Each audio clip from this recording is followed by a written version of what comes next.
ბათუმის საკრებულოს წევრებისთვის ხელფასის მომატების საკითხი უმრავლესობამ 2015 წლისთვის, ხოლო 140,000 ლარი სოციალური პრობლემების მოგვარებისთვის გადადო. ვის ეკუთვნოდა ინიციატივა და რამდენი ლარით იგეგმებოდა ანაზღაურების გაზრდა? რუსუდან აბაშიძე დაესწროს ხდომას. საკრებულოს წევრის უფლებამოსილების ხარჯის გაზრდის ინიციატივა დღევანდელი სხდომის დღის წესრიგის კორექტირების მიზეზი გახდა. კოლეგების წამოწყება კომისიებსა და ფრაქციებში ჯერ უმრავლესობამ ჩააგდო. მოგვიანებით კი ბიუროს წევრებმა საკითხი დღის წესრიგიდანაც ამოიღეს. ეს იყო პროექტი, ახლა რა თქმა უნდა საკრებულოში განხილული იქნება 100 პროექტი და შეიძლება მიღებული იქნეს 10. ამიტომ პროექტი ბევრი იქნება, პროექტის დახვეწის განხილვების შედეგად რა თქმა უნდა საკრებულოს წევრებს უყალიბდებათ საბოლოო პოზიცია.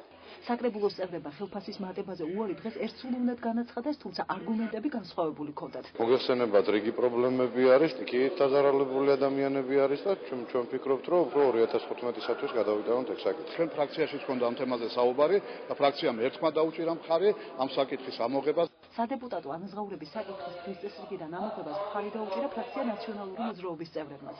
თუმცა გიორგი კირთაძე ამბობს, რომ კორუფციისგან თავის დასაცავად ზოგადად მაღალი ანაზღაურების მომხრეა. უნდა გქონდეს ნორმალური და ღირსეული ანაზღაურება იმისთვის, რომ საქმე აკეთონ ნორმალურად და კარგად. არ უნდა იყოს ცდუნება კორუფციისაკენ, ესე ვთქვათ, ბიძგებისა, თუმცა ამასთან ერთად ყველაფერი უნდა იყოს გონივრულ ჩარჩოებში ბუნებრივია მოქცეული. არ ვარ მზად, რომ ჩვენ ხელფასებზე ვიფიქროთ. გიორგი კაკაბაძე სალომე ზურაბიშვილის პარტიის სახელით ბათუმის საკრებულოში ბიზნესიდან მოვიდა. ის თავის დროზე ერთადერთი იყო, ვინც უმრავლესობას ანაზღაურების გაზრდის ინიციატივა სათავეშივე დაუწუნა. მეტი სხვა პრობლემები არის უფრო მომდგარი, ელემენტარული სოციალური და ასე შემდეგ და მე მგონი ჯობია 150,000 ლარის წელიწადში ჩვენთვის გადახდას, გავეხმაროთ იმ ადამიანებს, ვინც უფრო ჭირდება ამის დახმარება. ვიდრე საკრებულოს წევრები პოზიცია შეიცვლიდნენ ანაზღაურების გაზრდის იდეა მესამე სექტორის წარმომადგენლებმა გააკრიტიკეს. ორგანიზაცია ახალგაზრდული ინიციატივა მომავალი საქართველოსთვის წევრის ლაშა ადამიანის ბრიფინგს საკრებულოს უმრავლესობიდან ირაკლი მიქელაძე გამოეხმაურა. ამ ფონზე, როდესაც 2 წლის განმავლობაში ბათუმის თვითმმართველობას არაფერი არ გაუკეთებია, გამოირჩევა უსაქმურობით და უნარობით, მიუღებელია.